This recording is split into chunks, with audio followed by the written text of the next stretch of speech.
Assalamualaikum warahmatullahi wabarakatuh. Perkenalkan, nama saya Aaron Anam dengan NIM C1C022158 dari R12 Akuntansi. Di sini saya akan mempresentasikan materi aspek keperilakuan pada akuntansi pertanggungjawaban.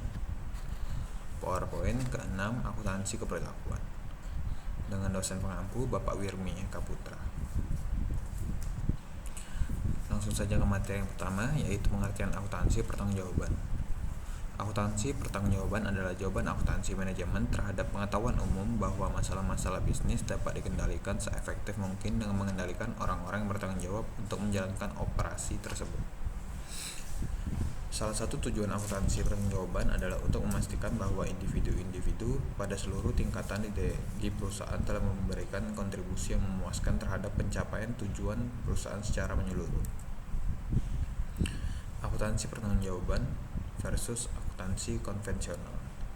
Dalam akuntansi konvensional, data diklasifikasikan berdasarkan hakikat atau fungsinya dan tidak digambarkan sebagai individu-individu yang bertanggung jawab atas terjadinya dan pengendalian terhadap data tersebut.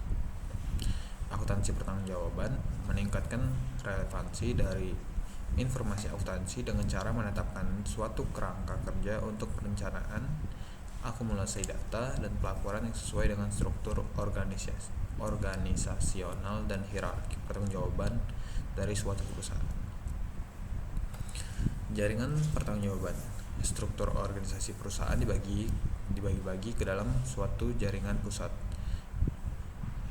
pertanggungjawaban secara individual atau sebagaimana didefinisikan oleh National Association of Accountants ke dalam unit-unit organisasional yang terlibat dalam pelaksanaan suatu fungsi tunggal atau sekelompok fungsi yang saling berkaitan satu sama lain yang memiliki seorang kepala yang bertanggung jawab untuk aktivitas dari unit tersebut.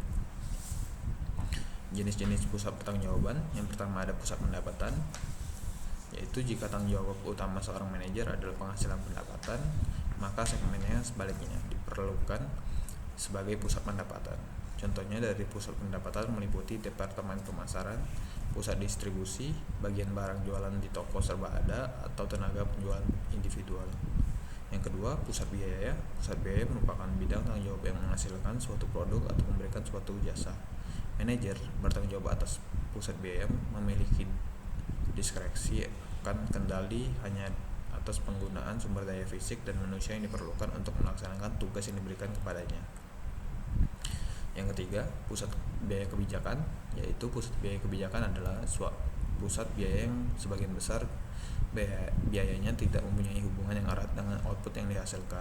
Contohnya unit administrasi dan unit pendukung lainnya. Yang keempat, pusat laba adalah segmen di mana manajer memiliki kendali baik atas pendapatan maupun biaya. Diskresi yang mereka miliki terhadap biaya meliputi beban produksi dari produk atau jasa.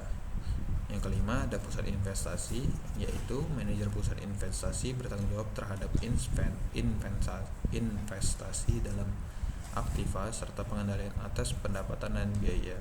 Mereka bertanggung jawab untuk mencapai margin, kontribusi dan target laba tertentu serta efisiensi dalam penggunaan aktiva. Berikutnya ada materi korelasi dengan struktur organisasi. Yang pertama ada struktur horizontal, yang kedua struktur vertikal, dan yang ketiga pemilihan struktur. Berikutnya materi penetapan pertanggungjawaban.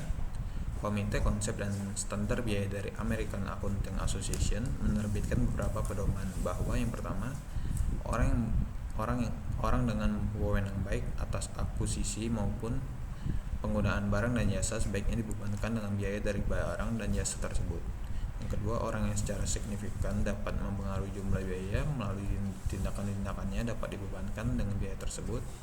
Yang ketiga, bahkan orang yang tidak dapat mempengaruhi secara signifikan jumlah biaya melalui tindakan langsung dapat dibebankan dengan elemen-elemen untuk mana manajemen ingin agar orang tersebut memperhatikannya, sehingga ia akan membantu mempengaruhi orang lain yang bertanggung jawab.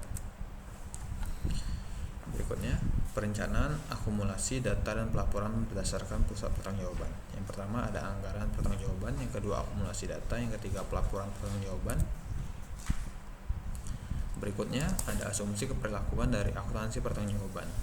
Perencanaan pertanggungjawaban akumulasi data dan sistem pelaporan didasarkan data pada beberapa asumsi yang berkenaan dengan operasi dan perilaku manusia, meliputi yang pertama, manajemen berdasarkan perkecualian atau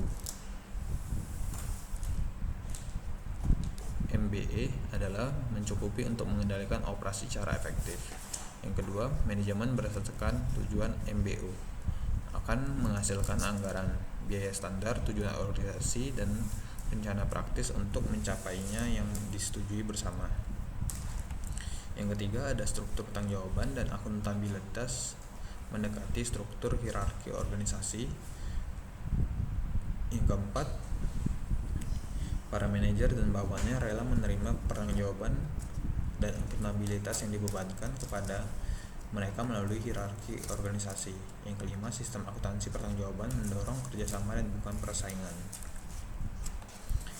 Kesesuaian antara jaringan pertanggungjawaban dan struktur organisasi.